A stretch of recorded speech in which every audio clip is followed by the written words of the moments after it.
Merci Madame la Présidente, Madame la Vice-Présidente et mes chers collègues.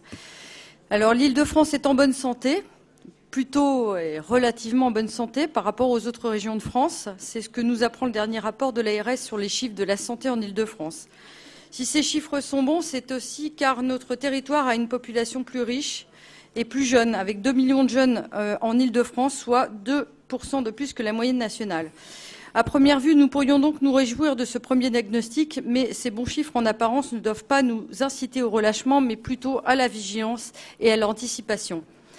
Plusieurs constats sont à prendre en compte. Le vieillissement général de la population avec pour conséquence l'augmentation de situations de dépendance physique et psychique que cela engendrera dans les prochaines années. Selon un rapport du Césaire du mois de septembre, nous subirons d'ici 2020 une hausse de 30 000 personnes dépendantes de plus qu'aujourd'hui. Nous devons accroître donc le nombre de personnels accompagnants pour répondre aux besoins de demain. Nous avons également des jeunes, ça nous avons pu le voir avec le rapport de l'ORS qui nous a été présenté, où les chiffres sont affligeants. Des jeunes qui se mettent de plus en plus en situation de risque, tant sur des comportements déviants à l'égard des psychotropes, tant à la prise d'alcool ou la mise en danger quant aux actes sexuels. Nous devons prendre en compte tout ça pour la formation de nos personnels, pour la prévention. Outre ces phénomènes, nous sommes aussi confrontés en Île-de-France au développement des maladies chroniques, comme nous l'avons déjà précédemment dit.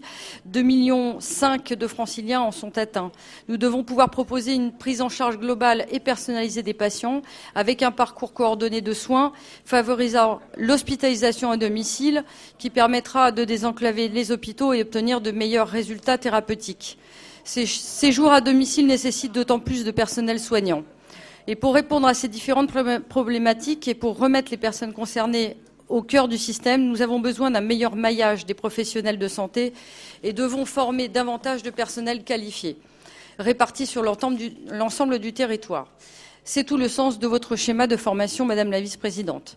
Nous souhaitons, dans un premier temps, développer l'offre et la qualité des formations sanitaires et sociales. Et si nous ne faisons rien maintenant, dans quelques années, la population francilienne pourrait être celle qui sera, là pour le coup, la plus mauvaise santé dans l'Hexagone.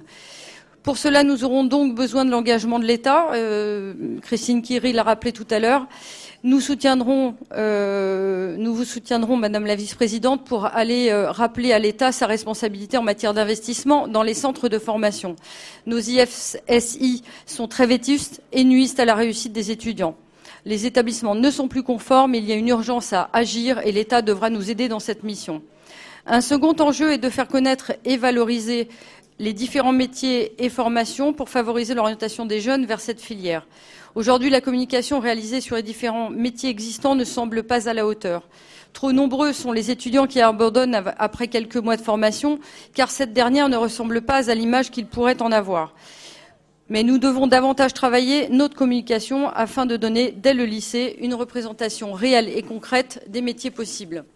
Cette communication permettra de mieux guider les élèves et d'optimiser les filières qui souffrent d'une image négative et faussée, comme la gérontologie ou l'aide à domicile. C'est tout le sens de la démarche d'information que vous proposez. Il faudra également accompagner les élèves tout au long de leur scolarité pour leur trouver des stages, les aider à trouver des stages et ainsi professionnaliser au mieux leur cursus. Vous allez faire une réelle politique pour les formations sanitaires et sociales qui auraient dû être faites lors du dernier schéma de formation. Cela dit, la précédente majorité n'a pas suffisamment anticipé. Les déserts médicaux ne sont pas nouveaux pourtant. La fracture territoriale ne s'est pas créée en 2015 avec l'arrivée de Valérie Pécresse à la région.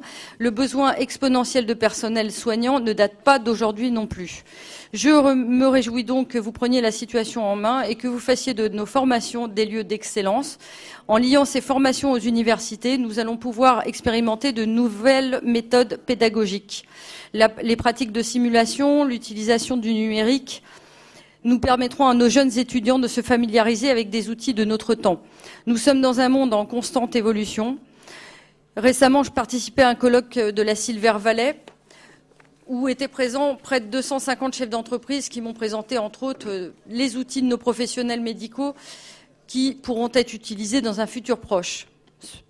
Ce sont avec des appareils que nous devons former, avec ces appareils que nous devrons former nos étudiants afin qu'ils soient toujours plus en pointe avec l'évolution des technologies pour mieux s'adapter aux outils qui seront demain entre leurs mains et ainsi améliorer les conditions de travail dans ces métiers difficiles.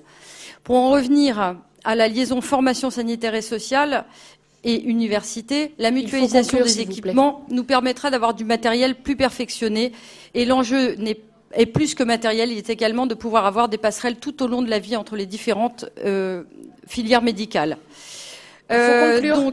Pour conclure, je voulais parler des possibilités sur le financement, mais ce schéma de formation s'inscrit dans la dynamique de la région solidaire que portent nos régions et nous réjouissons de voir un plan en adéquation avec le profond bouleversement de ce secteur par de nouveaux enjeux. Je vous remercie. Merci.